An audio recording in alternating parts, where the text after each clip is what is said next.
Queria agradecer enormemente o convite. Tem sido um prazer acompanhar a discussão desde ontem. Quando o Arthur me convidou, a minha primeira reação foi dizer: Arthur, não tenho trabalhado exatamente com esse ponto nos últimos anos. Arthur, para minha sorte, foi insistente. Eu tinha me disposto a fazer uma apresentação, uma comunicação menor, etc.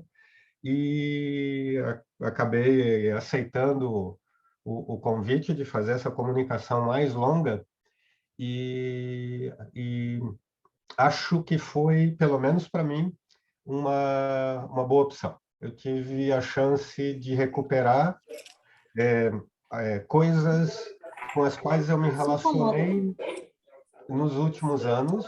Só que eu não estou ouvindo nada. Só um minuto. Vê se deixa eu ligar isso Microfone aqui. aberto, Arthur. Coisas com que eu me relacionei nos últimos anos, mesmo considerando que eu não estava me relacionando com elas do modo mais típico daquele trabalho para o qual nós somos orientados na nossa carreira inteira, que é a de pesquisador querendo dar contribuições teoréticas ao desenvolvimento de um ponto teorético.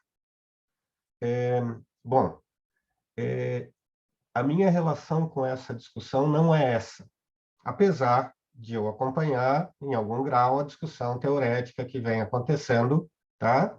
O que eu vou fazer com vocês hoje, então, tem a ver com uma fala sobre virtudes de um ponto de vista um pouquinho diferente do ponto de vista mais, aspas, técnico, do ponto de vista do pesquisador falando para outros pesquisadores e querendo dar contribuições teoréticas para o desenvolvimento do tema. Vejam, essa outra posição não concorre com a posição que eu acabei de descrever, tá? Porém, me parece que muitas e muitas vezes nós esquecemos ou somos levados a esquecer desse outro trabalho, tá? Deixa eu descrever um pouco melhor, isso nem é a minha fala ainda, mas acho que é importante para contextualizar a minha fala e o tipo de contribuição que eu gostaria de dar aqui, tá? Arthur, a tua descrição do meu trabalho é absolutamente precisa, exceto num ponto, que é um ponto exótico do meu trabalho. Eu tenho, aspas, trabalhado com filosofia das artes marciais. Eu sou um artista marcial há muitos anos e, a certa altura, eu comecei a me dar conta que eu tinha um papel como professor naquela comunidade. Comunidades brutalmente heterogêneas, sob vários aspectos, incluindo aí questões de gênero, de raça, de classe social. E eu me toquei que eu não era um praticante apenas, que eu era alguém que levava uma fala, que levava uma relação com a própria luta para aquele ambiente, uma reflexão sobre aquele evento. E vejam, eu, de certa maneira, impactava pessoas num lugar que não era da universidade, que não era das minhas aulas no curso de filosofia. Bom, eu vivo num país que não é o centro da investigação filosófica, e eu vivo num país que não é o centro da economia e da cultura mundial. E agora, acho que vocês também, vivo num país tomado pela imbecilidade. O meu ponto, notem um ponto que anda ao lado e, mais uma vez, não concorre com o trabalho do pesquisador. O meu ponto é o que nós somos enquanto filósofos, para além do trabalho de pesquisador. Particularmente, agora mais como professor, como filósofo, eu tenho tentado entender, prestar atenção nos impactos daquilo que a gente faz quando recebido fora da academia, quando recebido fora dos departamentos de filosofia. Então, o meu olhar para essa discussão vai passar por algum ponto técnico, etc., tá? Apesar de não ser a discussão que eu quero fazer nesse momento, não é o meu foco, para chegar em algumas suposições sobre a recepção da nossa discussão sobre virtudes na educação, certo? Notem que o meu ponto não é exatamente o de sugerir um programa de ensino baseado em virtudes ou discutir os detalhes de articulação. Meu ponto é, eu vou chamar mais no final, muito mais prudencial. Tá? Ok, nós estamos propondo um vocabulário que vai ser recebido, supostamente, acho que deve ser recebido, acho que é útil que seja recebido nas escolas, fora do departamento de filosofia, no departamento de educação, por exemplo. Lembrem, as pessoas não vão receber esse vocabulário fazendo o trabalho que nós fazemos, de investigação teorética fina em torno dos conceitos, etc. Elas não vão fazer isso porque elas não têm tempo, porque a divisão de trabalho exige isso, tá? E é absolutamente natural. E agora eu olho e tento me colocar na posição de quem recebe esse vocabulário e recebe a proposta, a sugestão de que esse vocabulário é, por exemplo, útil para a educação. Tá? Eu quero, então, sugerir que nós deveríamos desenvolver a teoria, propor a teoria, o vocabulário aretaico para a educação, para fora, para gente que não é filósofo, por exemplo, tá? Mas que a gente deveria tomar alguns pequenos cuidados quando faz esse tipo de movimento. Tá? Lembrem, ó, nós talvez tenhamos ajudado a popularizar a versão bizarra. Lembram? Não sei se vocês são da época do Super-Homem Bizarro, tinha o desenho na televisão, né? O Super-Homem Bizarro tem os poderes do Super-Homem, etc., mas ele é bizarro, ele está no time dos vilões, tá? A contraparte bizarra do nosso trabalho. E a contraparte bizarra do nosso trabalho tem enorme popularidade, ocupa espaços que nós não ocupamos, ocupa espaços na política e gera um dano brutal à política e a processos de boa investigação, como a gente aprendeu na pandemia. A contraparte bizarra joga o jogo, por razões políticas, etc. e tal, da desinformação, porém da desinformação sofisticada, travestida de bom trabalho intelectual. Ok? Talvez nós tenhamos entregado de bandeja vocabulário nosso para ser usado por esses indivíduos e para ser aplaudido por gente que a gente disse que deveria aplaudir esse tipo de vocabulário porque é valioso. Bom, esse é o contexto da minha fala, então eu vou para o que eu desenvolvi um pouquinho. Tá? Essa é um pouco da estrutura da fala. Tá? Eu vou defender um vocabulário aretaico. Tá? Eu vou colocar alguns desafios associados a esse vocabulário. Tá? Então, tomem verdade ali como o nome de um conjunto de desafios, já vai ficar mais claro. Vou desenvolver aqui, vou passar muito rapidamente por um ponto que eu vou sugerir, oferecer um caminho, de novo, para a chegada da escola, para a implementação mais adequada desse vocabulário. Vou fazer algumas considerações, como eu disse, prudenciais. Eu deixei a minha barba crescer um pouquinho, a minha barba está branca, minha mulher diz que eu envelheço, então, como eu vou fazer considerações prudenciais, eu achei que era apropriado eu fazer isso com cara de tiozão. Tá? A gente ganha o direito de fazer esse tipo de consideração quando fica mais velho. E vou, junto com isso, ao menos tentar alinhavar, se a gente tiver tempo, alguns riscos, indicar alguns riscos potenciais associados ao ensino de virtude.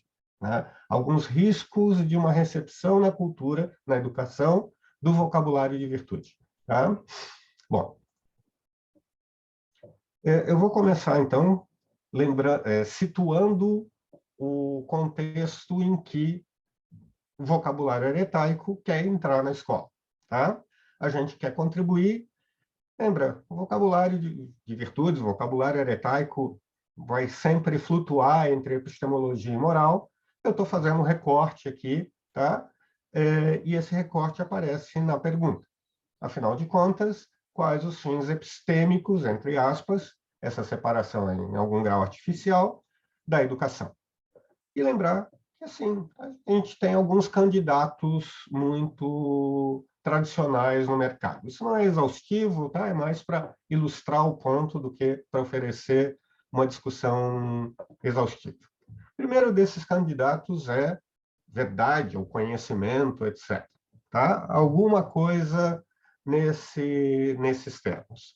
E aí pensem nessas duas teses, tese A e tese B aqui, tá? Não, o fim da educação é transmitir verdades, o fim da educação é transmissão de verdades justificadas, né? Tá?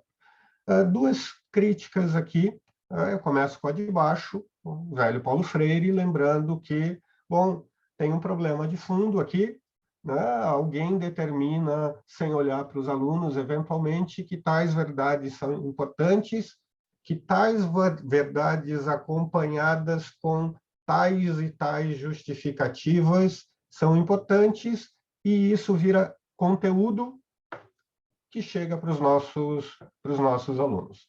Vejam, eu não estou falando nada de estranho, eu estou falando de algo que rege boa parte da nossa educação hoje, sob as bênçãos das universidades, que regulam toda a educação nas séries iniciais, oferecendo uma prova decisiva para a vida dos estudantes, onde, muito grosseiramente, não é só, não quero ser injusto, o que é cobrado é algo assim, certo? Essa prova, vocês sabem, se chama vestibular, e por aí vai. Vestibular gera cursinhos, gera um ensino médio todo voltado para aprovação no vestibular, ok? Bom, um segundo problema que nos interessa mais aqui é que tudo isso pode ser aprendido, a gente chama isso, né, de decoreba, tá? De modo sincrônico.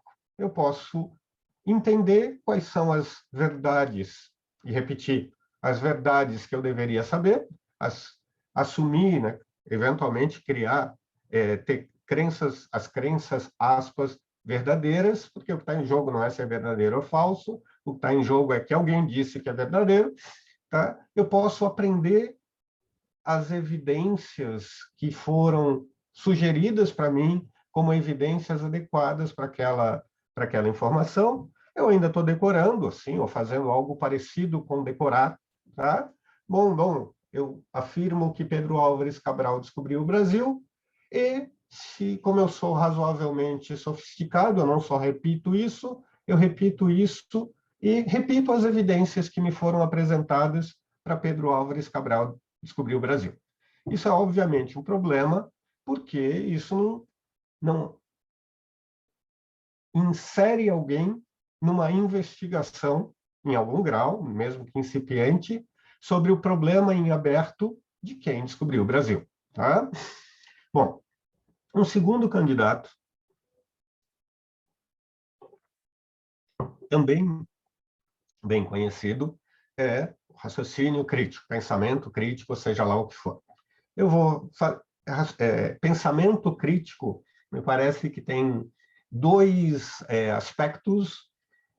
A gente usa muito frequentemente num sentido político, entender o ambiente e as relações sociais e o nosso lugar nessas relações sociais.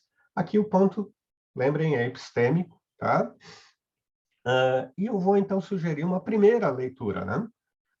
Tem raciocínio crítico agora, tem uma competência, e essa é uma novidade em relação à apresentação ao ponto 1, tá? Tem uma competência agora para avaliar justificação, tá? Algumas candidatos ali na tela, assim, né? Olha, Avaliar, eu aprendo a avaliar a qualidade de fontes. Eu aprendo a estar atento a relações evidenciais, quão forte elas são, de que tipo elas são, etc, etc e tal. O problema aqui é que, bom, isso não fala nada, ok, sobre motivação para eu exercer essas competências, motivação, por exemplo, para eu me engajar em comunidades de investigação, em processos de investigação. Para ilustrar o ponto aqui, tá? A Tishman, vou me referir a ela só para simplificar, tá? Vamos dar um exemplo simples aqui, né? Um exemplo que nos lembra essa coisa básica aqui, tá? Eu posso ter a habilidade de tocar piano e posso não ter as motivações para tocar piano. Saber tocar piano e tocar piano são duas perguntas diferentes, certo?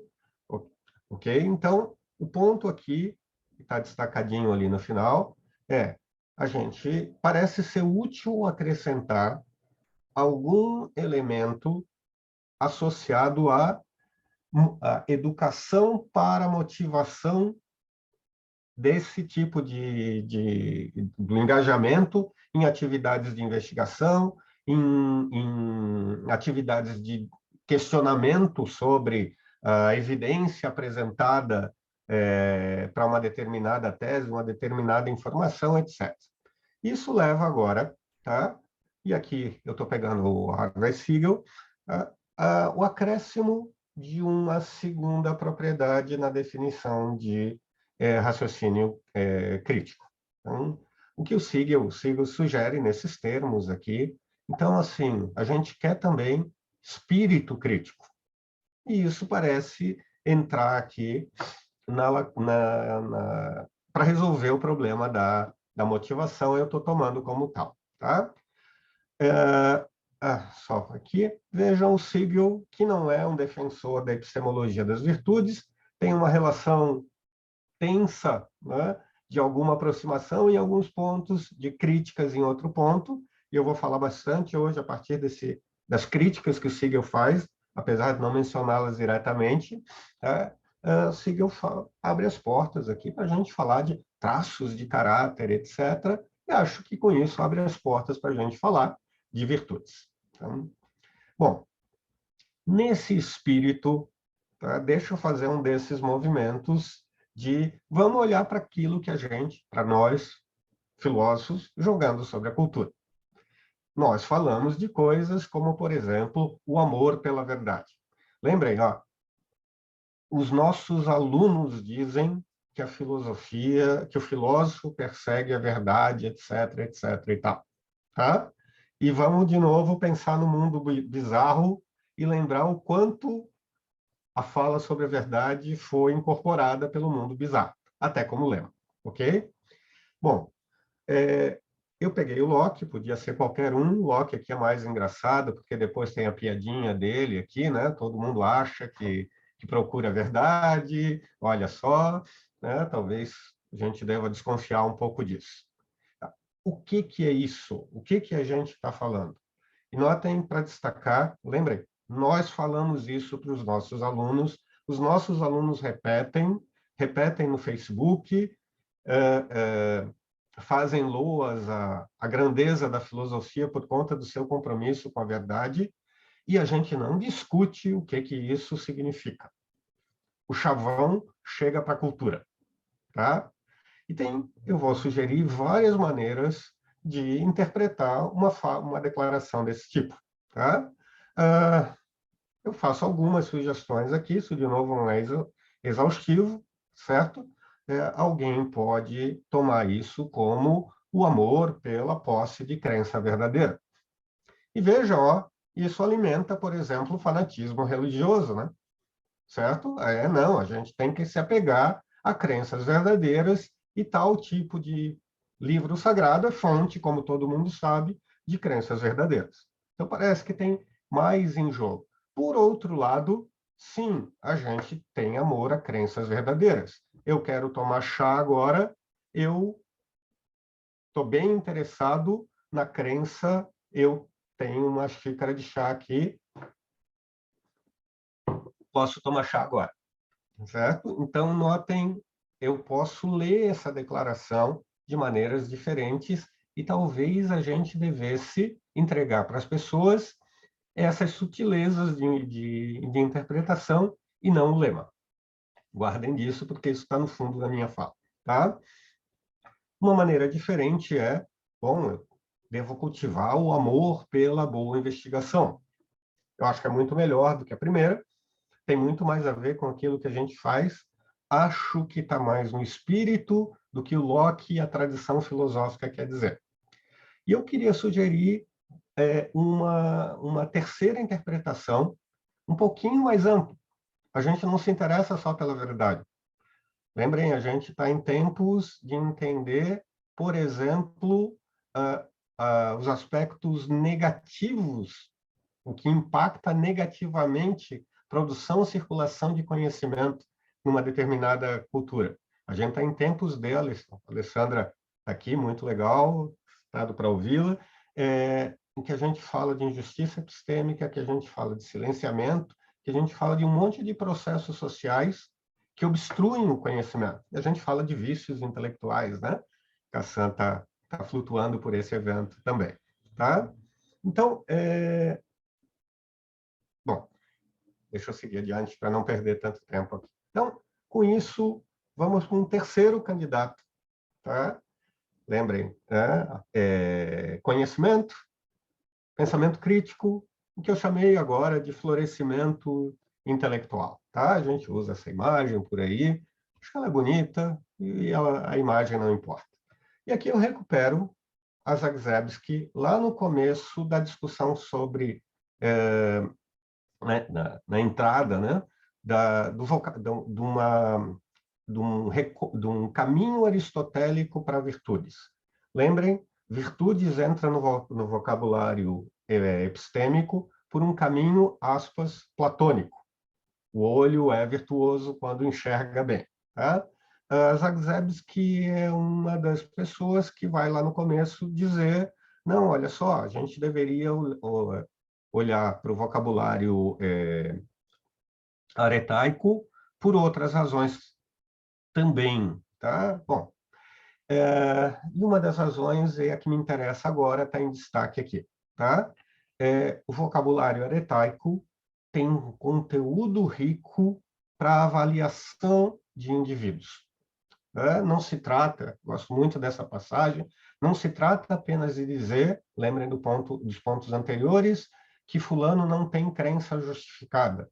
A gente está interessado também em, por exemplo, avaliar, e para a nossa discussão aqui, em ter subsídios que permitam o direcionamento da atenção dos alunos para certos aspectos da vida cognitiva, de um jeito ou de outro.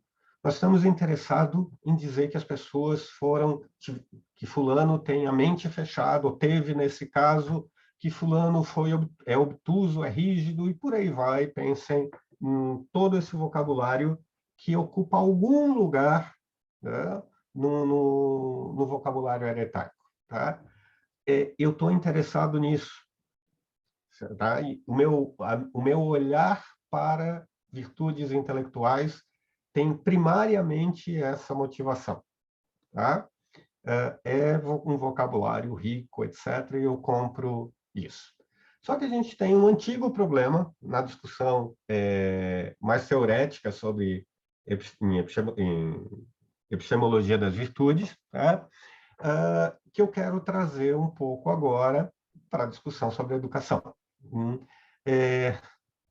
Qual é a relação entre virtude e, coloquei verdade aqui, tá? Mas não tomem... Lembra, a minha fala não está muito preocupada com detalhe estrito, tá? Com a concepção de um determinado bem epistêmico. Verdade aqui é um desses bens, tá? Mas a gente pode fazer a discussão para outro, tá? Aqui eu trago uma pressão do Siegel, tá? Lembrem, o Siegel tem alguma crítica à epistemologia das virtudes, ela não é suficientemente diretiva como a educação supostamente precisa ser.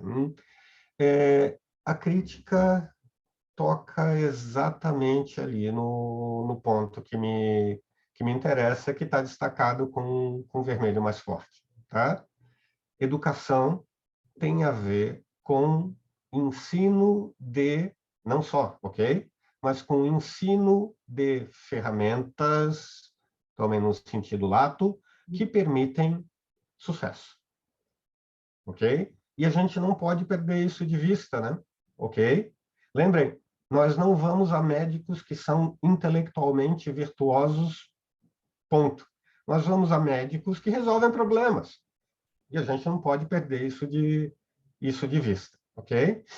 E esse é o meu ponto central aqui, né? A gente tem um vocabulário rico, só que a gente não pode perder de vista a pergunta, direto ou indiretamente, de, afinal de contas, quais são as propriedades associadas àqueles bens que esse vocabulário supostamente descreve. E aí eu trago para o contexto da educação a pergunta, afinal de contas, por que que a gente quer que os alunos sejam virtuosos? E, em algum grau, sob algum aspecto, a gente precisa, eu estou supondo isso aqui, assumindo isso aqui, a gente precisa ligar a obtenção desses bens, desses traços de caráter intelectual, seja lá o que for, com sucesso, com ativo. Tá? Levar isso para a escola exige, em algum grau, essa é a suposição de fundo, tá? A conexão com achievements, com algum tipo de sucesso, tá? E lembrem, ó, a minha fala, o meu ponto não é exatamente teorético, apesar de ter um ponto teorético aqui. O meu ponto é, ok, eu agora vou preparar professores numa escola que trabalha para a educação de virtudes, certo? Lembrem, o ponto é prudencial aqui. Eu preciso, no meu curso de formação, de alguma maneira, lembrar os professores que, de alguma maneira, mais uma vez, o vocabulário que eu estou trazendo para eles, as instruções que eu estou dando, se conectam com achievements, e os alunos têm direito de receber um vocabulário que permite estar associado à consecução de achievements. Os alunos têm direito de ser bons engenheiros. E lembrem, ser bons engenheiros significa não só construir prédios que não caem. E aí a gente lembra que precisa conectar o vocabulário aretaico com o ensino de matemática, com o ensino de competências no estilo, no estilo que o Siegel nos lembra, ok? Eu não estou sugerindo que o vocabulário aretaico não faz isso, tá? Lembre, é prudencial, ok? Eu não quero colocar meu filho numa escola, meu filho agora é um marmanjo, tá? Que oferece o vocabulário aretaico para os alunos. Eu quero colocar meu filho na escola em que o vocabulário aretaico desempenha, ajuda a obter certos bens, certo? Esses bens incluem posse de crença justificada, incluem competências muito específicas de avaliação, habilidades para manusear ferramentas intelectuais, como a matemática, e incluem também competências de segunda ordem. Ok? Não percam isso de vista, isso é central para mim. Bom, eu vou pular isso aqui, tá? Eu queria ilustrar um pouquinho o ponto com um debate que não é um debate que eu estou importando aqui para tirar uma moral da história da Leike com o Greco há tempos atrás, tá? A Leike traz uma pressão a uma tese que não é o que está exatamente em jogo, mas que ilustra o meu ponto, a tese de que virtude está associado a achievement, a um determinado sucesso. E aí, o caso que ela traz os casos são casos que tentam mostrar que há situações em que eu ganho conhecimento sem ter tido, sem incorporar o mérito intelectual. A resposta oferecida para Lecky, e aqui eu trago o Riggs, tá? A resposta é, não, se a gente prestar atenção, receber testemunho de alguém, por exemplo, inclui avaliações que podem não ser reflexivas em muitos momentos, mas que são avaliações, inclusive, sofisticadas. Ok? E, nesse sentido, volta lá, a gente pode falar de crédito. E eu quero, nesse sentido, isso aqui é o Baer, tá? Nesse sentido, sugerir que, bom, não tem nenhum problema aqui grave acontecendo para teorias mais tipicamente aretaicas articuladas.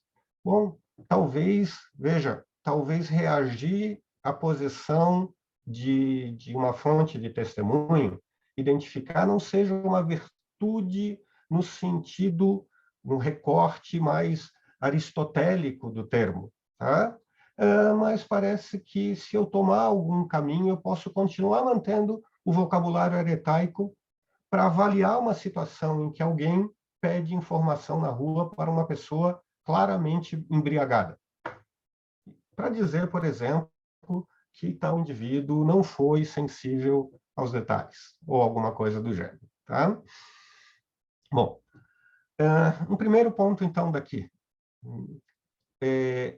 A gente ganha, tá? Eu quero vir a trabalhar um pouco mais nisso para defender que a gente tem que fazer isso, tá? Aqui é mais fraco, mais prudencial, então a gente ganha quando a gente relembra as cadeias de crédito. As cadeias que atribuem algum tipo de valor, seja descrito em que termos for, algum tipo de valor ao indivíduo que, por exemplo, é bem-sucedido ao pedir informação para um indivíduo na rua, numa cidade que ele não conhece. Tá? Ou, lembrem, em cenários, a gente pode pensar em cenários mais sofisticados, etc., etc. e tal. Tá? De novo, essa descrição de cadeias de crédito, como eu estou chamando, eu não sei por quê, tá? Elas não poderiam incluir descrições que incluem coisas que não são virtudes, que são traços de caráter, etc. e tal. Cuidado, observação aqui, tá? Eu não estou dizendo que isso deve ser feito em todos os casos, eu não estou dizendo que isso deve... bom, o que eu estou sugerindo é que educar para virtudes deve incluir, de alguma maneira, em algum momento, a percepção dos alunos de que o que eles estão perseguindo não é um traço particular de virtude ou algo do gênero, é algo que está associado a sucesso. Seja lá o tipo de sucesso em jogo, obtenção de crença verdadeira, participação em boas comunidades de investigação, cuidado das comunidades em relação às comunidades de investigação existentes, etc. Deixa eu correr um pouquinho. Ontem, na fala do Jason, eu tive que ficar, né? Eu estava com o meu orientando na sala e a gente conversando no WhatsApp. Eu tinha apresentado a minha apresentação para ele e o Jason tocou no ponto que me interessa, num ponto que me interessa particularmente aqui. Eu segui um outro caminho, mas acho que a questão de fundo é muito parecida, né? Eu tomei um caso particular, tá? De ser mente aberta, tá? E eu pego exatamente o ponto, como de ontem eu fiz a pergunta para o Jason, exatamente para ligar com a minha fala de hoje. Então, o Wayne Riggs vai lembrar, vai sugerir, eu estou comprando o ponto aqui, que alguém pode ser inapropriadamente mente aberta. Cuidado, deixa eu dar um passo atrás. Alguém pode, para simplificar, exibir traços da propriedade descrita nesses termos aqui, tá? Numa determinada situação e falhar no que diz respeito à avaliação do contexto. Tá? Deixa eu correr um pouquinho.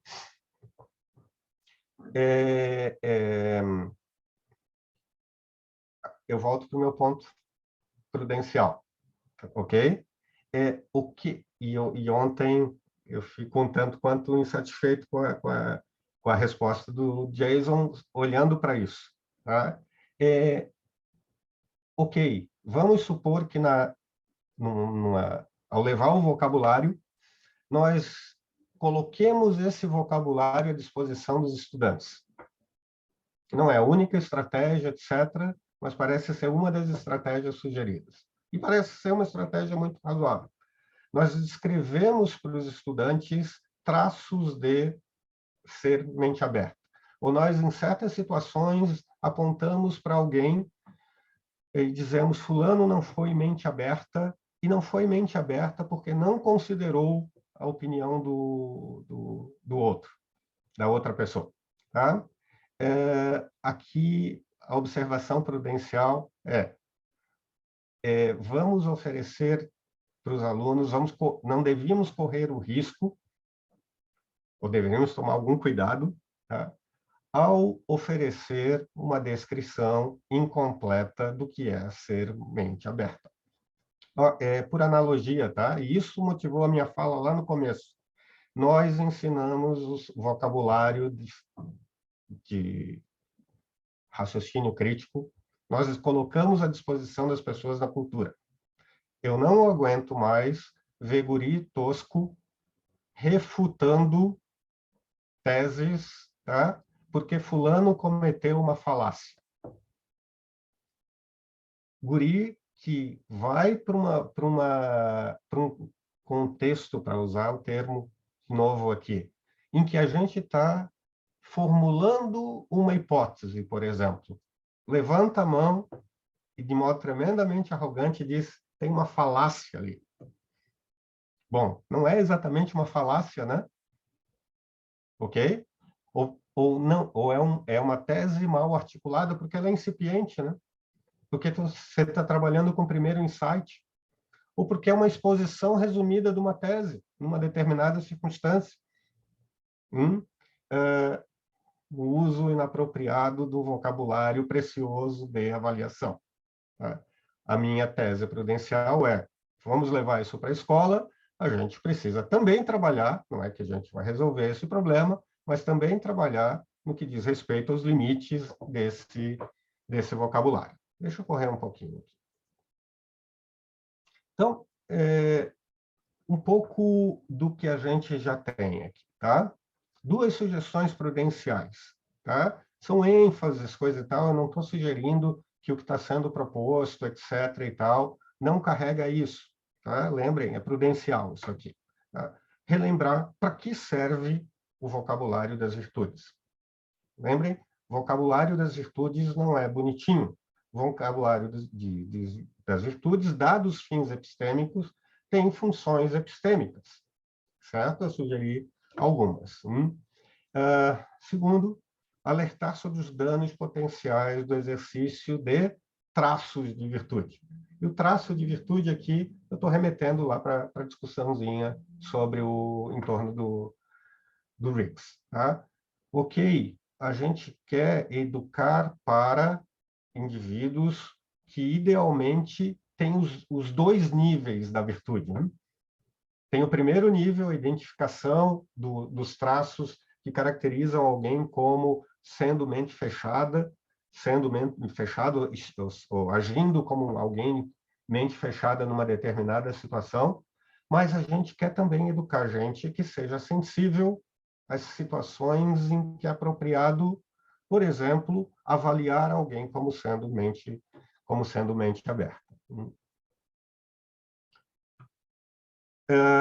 Com o Sousa, tá? Com o último Sousa, com o Sousa um pouco mais recente, uma terceira recomendação. Tá? A gente não pode esquecer que, e mais a gente se toca disso, que boa parte dos nossos esforços epistêmicos são esforços coletivos. Né? E, nesse sentido, indivíduos com virtudes intelectuais ou com traços de virtudes ou que agem virtuosamente, etc. e tal, são indivíduos que, e parece que o conceito de virtude está associado particularmente a esse tipo de contexto, que agem em situações de interação social. Testemunho, de novo, é o caso clássico, mas eu quero ampliar esse tipo de coisa. Lembrem, eu não busco virtude para isoladamente obter ganhos. Também ganhos, atingir sucessos cognitivos. Eu tenho virtudes para os outros, muito frequentemente. Tá? E um caráter virtuoso tem a ver com virtudes para os outros, eu estou supondo aqui. Tá? E o quarto conselho aqui, tá? Naquele espírito do movimento que eu fiz antes, lembra, não se trata apenas de interagir bem com as outras pessoas agora, né? Se trata de interagir bem com as pessoas que virão, por exemplo. Interagir apropriadamente com indivíduos, por exemplo, que estão entrando em comunidades de investigação. Notem, um professor pode ser virtuoso, pode exibir traços de virtude, tá? E pode exibir esses traços, eu vou supor aqui, vou sugerir aqui, exibir esses traços de virtude no momento inapropriado e podem, ao fazer isso, provocar o afastamento de estudantes da comunidade de investigação. Vejam, estudantes, no que diz respeito ao conteúdo específico de um curso, filosofia que seja, né? Não podem ser mente aberta, né? Certo? Cuidado, cuidado. Não podem ser mente aberta ou não podem perseguir a qualquer preço certos traços de ser mente aberta. Eles precisam, em algum grau, em algum momento, serem dirigidos para não considerar hipóteses alternativas, porque faz parte do processo investigativo, né? Certo? O Briggs traz casos assim, ser mente aberto pode estar associado a um certo tipo de paralisia intelectual, ok? Professores precisam não só exibir o seu traço, mas zelar pelo modo como estudantes perseguem esses traços. Bom, meu tempo está estourando, isso já está sugerido aqui, tá? Lembrem, traços de mente aberta ou, eventualmente, de outras virtudes, eu queria sugerir isso aqui, deixar como um desafio, podem não produzir sucesso, podem sistematicamente produzir dano, ok? A resposta a isso, a sugestão a isso, está no horizonte aqui, foi lembrada ontem, por exemplo. Ok, não, a gente quer educar pessoas que sejam sensíveis ao quando usar uma determinada virtude, quando exibi-la, quando aplicá-la, ou qualquer coisa do gênero. Lembrem, porém, a gente tem um ponto prudencial, certo? Trazer para os alunos o vocabulário de virtude deveria vir acompanhada, de alguma maneira, desde o começo, sobre os eventuais riscos da exibição de traços disso. Eu não persigo virtude, eu não persigo ser mente aberta, eu persigo ser mente aberta e saber quando aplicar essa virtude, dados os contextos, etc. O conselho prudencial a gente não pode esquecer isso.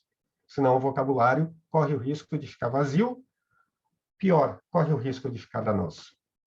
Gente, desculpem o atropelo, eu sempre perco a mão no quanto eu falo aqui. Mais uma vez, Arthur, obrigado pelo convite. Acho que a gente tem uma enorme discussão para fazer e acho que a gente tem uma enorme discussão para fazer, considerando a importação sua, desse vocabulário para as nossas escolas. Tá? Uma última provocação. Alexandre está aqui, prazer em encontrar o Alexandre.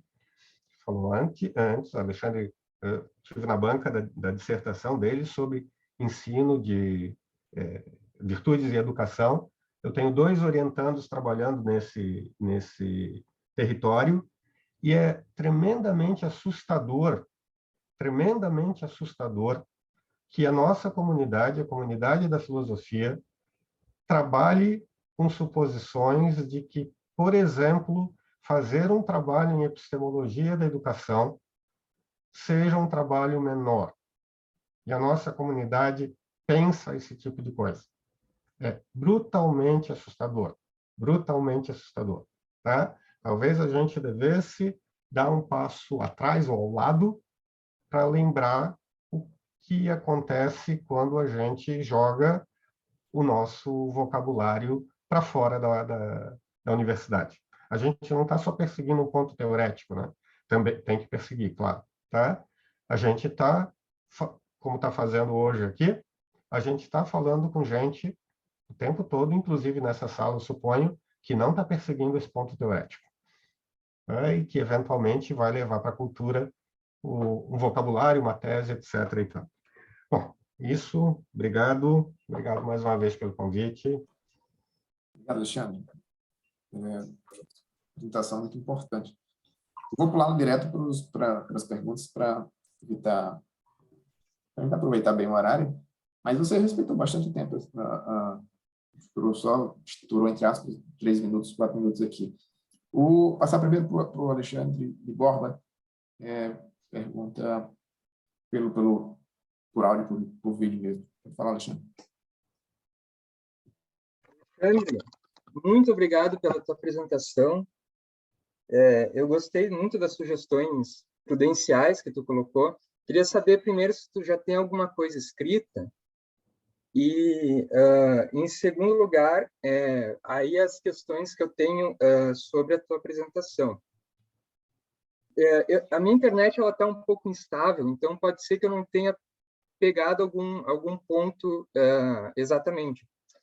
Ali, quando tu comentou sobre rapazes que apontam falácias de maneira arrogante, isso era uma cautela com o uso de ensino do pensamento crítico, que geralmente vai na linha da lógica informal, o vocabulário desse tipo de ensino, ou qual era o ponto ali? Porque isso me parece casar muito bem com as virtudes, né? Porque se eles estão sendo arrogantes, na verdade, o que eles estão precisando é de humildade intelectual, né? Sim. Alexandre, posso ir pergunta a pergunta? Para mim é mais fácil. Claro, vai, pode ser. Eu só tenho mais uma daí depois, que é bem rapidinho. Tranquilo. Eu estou escrevendo essas coisas, isso aqui tá. Mas foi bem legal o convite do Arthur, porque eu fui dirigir a minha atenção para algo um pouco mais pontual. Essa discussão, assim, eu tenho estado preocupado mais em agir nesses territórios e mais preocupado em articular uma tese geral sobre o lugar da filosofia na cultura. Tá? Isso aqui me direcionou a atenção e vai sair algo que certamente eu vou te mandar. O meu ponto ali, naquela comentário de passagem, né, que é mais... desculpem quem não me conhece, né, tem uma certa tendência à hipérbole. E aí, o meu ponto ali tem... Na verdade, assim, eu sei que os filósofos vão oferecer teses, eles não têm controle sobre como as pessoas as recebem, etc. e tal, eles não têm controle sobre o que as pessoas vão fazer com isso, o jogo é certamente muito complicado e eu não quero soar como alguém que está, por exemplo, criticando os esforços dos colegas que escrevem um livro, um artigo sobre falácias, longe disso. Tá?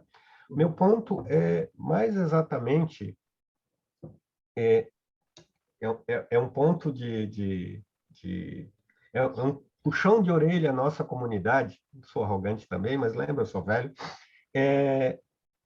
Lembrando que nós falamos muito, por exemplo, da nossa proposta. Nós sugerimos, botamos os nossos alunos a dar cursos sobre falácias, etc, etc e tal. E nós falamos muito pouco sobre, afinal de contas, qual é o alcance de uma fala sobre falácias. O que a gente está oferecendo para as pessoas quando a gente ensina para elas a identificar falácias? Eu não conheço material de divulgação que lembre que, bom, falácias são um problema quando elas geram danos epistêmicos, danos de algum tipo. O problema, por exemplo, não é o de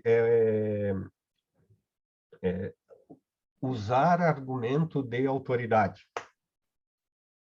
Eu acho que é o melhor exemplo aqui, né? Bom, a gente apela à autoridade o tempo todo e não é falacioso, tá? A gente precisava fazer um discurso complementar. E aí, eu concordo plenamente contigo, e é exatamente isso que me faz manter o vocabulário, me faz olhar com carinho para o vocabulário de virtudes. Isso, a gente precisa oferecer pacotes mais completos. A gente precisa discutir como comunidade, e nota como é estranho, eu entro no curso de filosofia, não faço isso no curso de filosofia, eu não faço isso nem na licenciatura, tá? Eu vou para o mestrado, vou para o doutorado, eu me especializo e não tem qualquer problema com isso, tá? Tem qualquer crítica a isso. Eu me especializo, eu estudo lógica, por exemplo, e eu vou fazer divulgação. Só que eu não passei por qualquer discussão sobre o que eu estou vendendo para as pessoas. E aí, a gente está alinhado aqui, e aí o lembrete é, gente, o que a gente quer vender para as pessoas são, ferramentas para obtenção de sucessos. Bom, olha lá o cara lá, se tu aprender cálculo proposicional, tu vai operar melhor aqui, com mais facilidade, e resolver problema prático. O cara da computação, por exemplo, sei lá. Tá? E segundo, a gente está vendendo, de novo, sou arrogante, não devia soar, caráter intelectual. Preocupação com caráter intelectual. Ou algo parecido, e eu estou mais preocupado com o espírito da frase do que com amor à verdade. O pacote de ensinar falácia, de alguma maneira, tá? De alguma maneira, tem que estar ligado ao pacote de vender amor à verdade. A gente não faz isso. A gente não faz isso. A nossa comunidade não faz isso. Tá? Acho que ela bom, simplesmente não faz isso. Ela nem coloca isso na agenda. Tá? Por isso eu prezo, Alexandre, eu vivo falando do teu trabalho, tá? A gente precisa ocupar esses espaços. O espaço de interface entre epistemologia, porque não é falar sobre conhecimento, tu sabe o que tem de fala ruim, assim, né? Não, não. A gente está falando de bens epistêmicos, cada um tem uma característica, é um trabalho fino, mas a gente está falando de educação. A gente está falando da nossa presença como educadores na sociedade, etc, etc e tal, né? Tá? Sim, então, acho que sim. Acho que sim, tá? Eu concordo plenamente com o teu ponto. Eu acho que isso casa um pouco com o que uma das coisas que eu defendi na minha tese, que era uma abordagem ecumênica em relação a bens epistêmicos na educação. Né? Sim. Porque, de fato, não dá para apenas focar nas virtudes e deixar pensamento crítico, isso que eu chamo de pensamento crítico de lado. Também não dá para deixar o conhecimento de lado, não se ensina sem ensinar conhecimento, sem transmitir conhecimento. Mas a última pergunta, eu acho que vai ser rápido, é sobre essa distinção que o Siegel faz entre verbos de tarefa, que ele aplica às virtudes intelectuais, task verbs, e os verbos de realização, achievement, que ele entende que é o que caracteriza o pensamento crítico, a capacidade de avaliar razões. Uma dúvida que eu tenho é, ao mesmo tempo, parece que não necessariamente as virtudes elas vão nos levar ao sucesso, mas parece que tipicamente é o que acontece no nosso mundo, né? Como é que tu entende isso? É uma pergunta meio vaga, mas... Sim, não,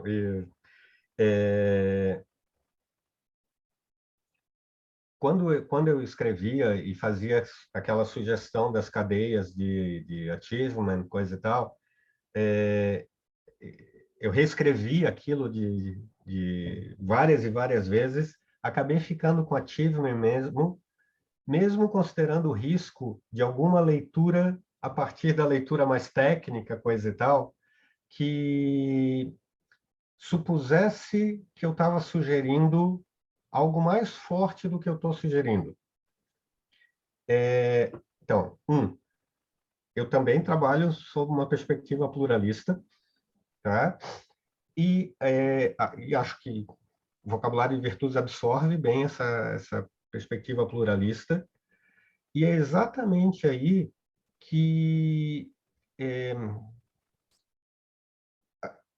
eu tendo a colocar distinções como a que tu trouxeste do Siegel e várias outras, sob esse framework um pouco mais amplo. Tá, olha só, a gente está falando de propriedades associadas a um tipo de achievement. Então, a gente deveria fazer discussões diferentes na educação. E eu acho que as pessoas fazem, só que ela é mal feita. Ela é descuidada, ela é intuitiva demais, talvez. Propriedades que estão associadas à consecução de certos bens particulares, etc., e propriedades que estão associadas a outros tipos de bens, talvez mais gerais, etc. E tal. Então, nesse sentido, eu não estou muito preocupado se virtudes, um recorte mais aretaico, tá? Mais aristotélico, estão diretamente associadas a achievements, por exemplo, no sentido mais técnico agora, tá? Acho que em muitos casos, sim. Eu estou mais preocupado, porém, eu estou mais preocupado com uma educação que coloque sobre a mesa valores distintos e diga e lembre aos alunos que eles podem eventualmente concorrer, esbarrar, tá? E que não tem nenhum problema, assumindo os riscos, a gente eventualmente perder um dado valor porque está julgando que outro valor é mais importante, por exemplo, naquela cultura. A gente educa novatos e a gente, cuidado, né? Perde conhecimento. Né? Eu podia entrar na sala e dizer, ó, a melhor teoria é isso, etc. e tal. Pronto. Né? Eu não faço mais isso como professor. Eu abro mão de conteúdo como professor para dizer, gente, vocês estão numa universidade, eu quero que vocês entendam a estratégia que eu estou adotando. O achievement, para mim, como professor naquela sala, não é o de obter crença, cuidado, verdadeira justificada agora. É o de entrar numa comunidade de investigação. E aí eu digo para os meus alunos, gente, vamos entender que nós somos da filosofia. Eu venho da engenharia. Na engenharia, as escolhas têm que ser ligeiramente diferentes. Porque a gente não constrói prédios. Eles constroem prédios. Se os prédios caírem, as pessoas morrem. Então, o tipo de achievement que entra no currículo, e é só uma questão de ênfase, é diferente. E aí, Alexandre, um pouco para ilustrar assim, a minha preocupação. A minha preocupação na universidade hoje é ir lá na engenharia e dizer para eles, gente, vocês não são tão diferentes da gente. E eu falo exatamente nesse tom, já fiz isso várias vezes. Tem ênfases diferentes. Vocês enfatizam um tipo de achievement, a gente enfatiza outro. Mas assim, ó, se os nossos achievements não tiverem nada a ver com produção de alguma coisa está errada naquilo que a gente faz. Talvez tenha a ver com produção de bem moral, alguma coisa assim, de justiça, e por aí vai. Mas muito do que a gente faz tem a ver com do que eu e tu, né, somos epistemólogos, tem a ver com produção, com a consecução de achievements, de sucesso em termos de crença verdadeira, ou crença justificada. Tá? Vamos nos tocar que são ênfases, né? E, de novo, acho que o vocabulário de virtudes, e tomado de maneira delicada, etc. e tal, e tomado no contexto pluralista, ajuda um monte a fazer, a ter um olhar sensível, mais sensível a o que está em jogo para uma determinada grupo, dada a sua posição social, dado isso, dado aquilo, e por aí vai. Muito obrigado, Alexandre. Eu que te agradeço, querido. A gente tem 2 minutinhos somente, mas eu vou passar a palavra para o Bruno Coelho. Depois tem uma pergunta do Manuel, mas acho que o Manuel não vai dar tempo. Mas vai estar a pergunta dele está no chat, Alexandre, qualquer coisa. Sim. Diretamente a ele posteriormente. Bruno? Oi, Alexandre, obrigado pela tua apresentação. Na verdade, a minha questão é mais assim de caráter prático, no sentido de exemplos assim, onde a intervenção foi bem sucedida, né? Porque no caso, por exemplo, do cara que fica identificando falácia na fala dos outros, a gente reconhece que não foi um modo de engajamento bem sucedido, no sentido de, assim, de ser construtivo, né? A pessoa simplesmente está identificando, sei lá, erros, talvez, de raciocínio, mas, assim, para a conversação, na geral, não é bem sucedido. E eu falo isso no sentido de que, assim, se a gente for pensar um ambiente mais geral, o que a gente vê nos últimos anos é um ambiente mais espinhoso, assim, muito politizado. Então, o risco é sempre dessa, acho no caso tanto do aluno de filosofia, vamos pensar num contexto que a gente conhece mais, sempre ter o risco de não ser bem sucedido, no sentido de gerar mais polarização ou gerar mais conflito, né? E aí eu fiquei pensando, bom, quais seriam exemplos, assim, ou situações onde esse tipo de ação ou o emprego das virtudes, no caso, seria bem sucedido, né? Como pensar contribuições para esse ambiente epistêmico, né? Eu vou usar a tua fala como exemplo disso, né, Bruno? E vou fazer isso. Conheço o Bruno de outros carnavais, coisa e tal, a gente interage. E tu estavas falando, eu estava pensando no Valdomiro, que infelizmente não.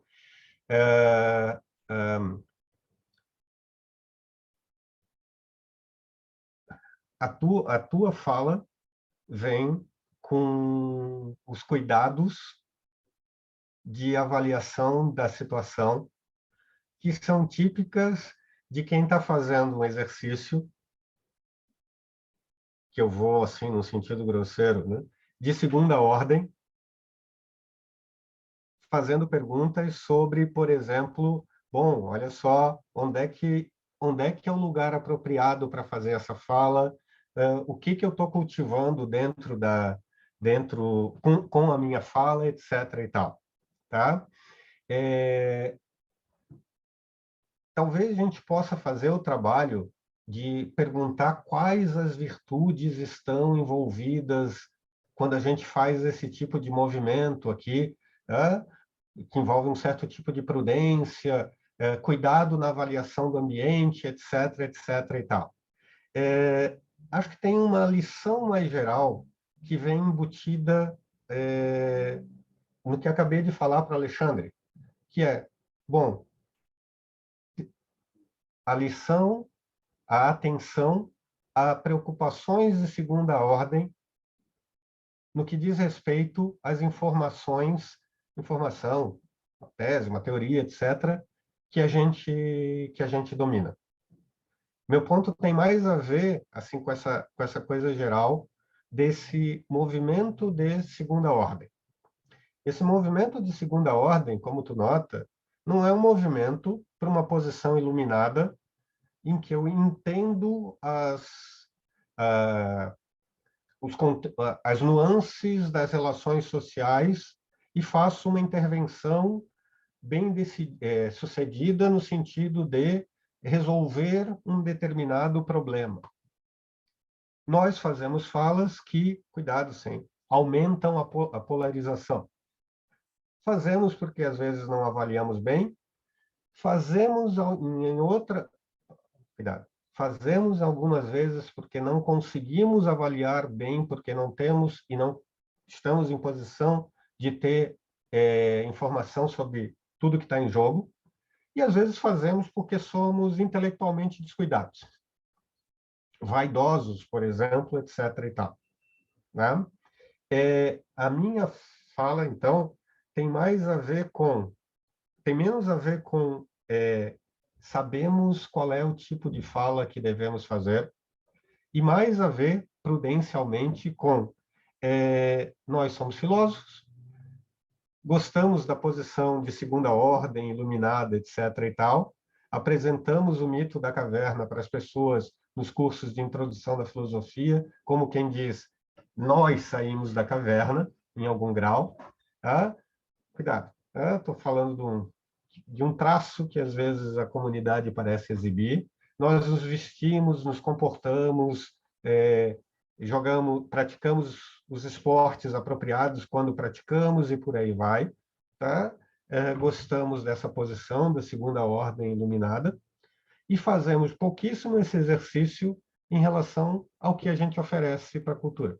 E aí eu volto ao ponto da produção de material sobre falácias que eu mencionei para o Alexandre.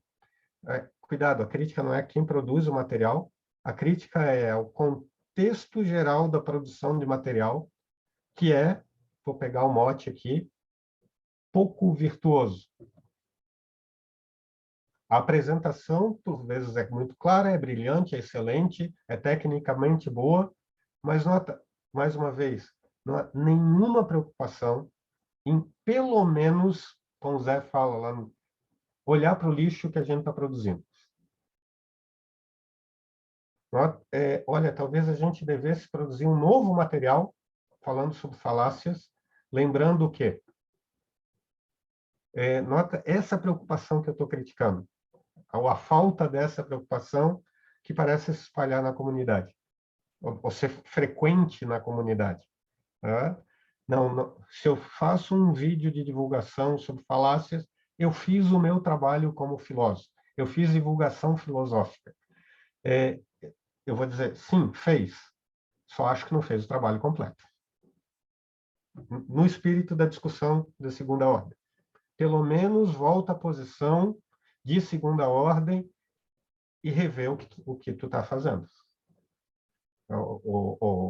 Rever não necessariamente, não. Pergunta, está gerando dano? O dano é culpa minha. Não é isso que eu estou falando. Eu estou falando que, bom, à medida que eu alimento... imagina eu fazer uma fala em público hoje, saber pensar bem e identificar falácias. Tá, ok. Talvez não sejam sinônimos, mas é um traço. Eu estou jogando lixo. Eu estou jogando lixo. Por quê? Porque eu estou alimentando o guri que vem, aplaude e vai lá cercear a fala de um monte de gente dizendo é falacioso. De novo, eu sei que é muito mais complicado, tem muita coisa fora do nosso controle, etc. Mas tem esse pontinho que me parece que a gente é profundamente descuidado. Né? Se a gente faz a divulgação, a gente fez o trabalho. Não fez. Não fez. Tem cuidados de segunda ordem que a gente precisa estar atento. Acho que a gente tem autorização na comunidade para não precisar fazer esse trabalho. Mas, Bruno, conversa depois, Manuel também, tá? A gente a gente está sempre conversando. Obrigado pela pergunta, Bruno. Obrigado, Alexandre. Eu vou encerrar, agradeço. Eu também gostaria de fazer questões, mas o tempo é limitado demais. Muito obrigado, mais uma vez, por aceitar, pela contribuição, pela essa apresentação tão importante. Eu vou chamar aqui agora o Celso, a Lígia e a Débora, na verdade, fazem a primeira comunicação do dia, da sessão de comunicações. Eles são colaboradores aqui do evento, enviando um resumo. Eu já coloquei você como co-host, Celso. Se quiser testar, você já consegue fazer a projeção. Ótimo. Ótimo. Escutar, vocês estão escutando direitinho? Sim. Pronto, a gente começa às 11h20 e daí a gente segue esse padrão, né? Digamos, o evento como um todo está atrasado 20 minutos, então a gente fica nesse horário fechado, assim, dos 20 minutos. Então, Combinado. quando vocês quiserem começar, quiser começar agora, também não tem problema algum. O Celso é da University of Bonn, não é isso? Isso. O meu alemão inexistente, pela pronúncia. A Débora Maris da UFMG, a Lígia Roque da UFRJ. Estou ansioso para ver a contribuição de vocês. Pode começar quando vocês quiserem. Obrigado pela participação, obrigado por querer participar e submeterem trabalho. A gente que agradece pela organização. Que é isso, desculpa, deixa eu só fazer o seguinte, eu vou parar a gravação e recomeçar, só para separar. Combinado.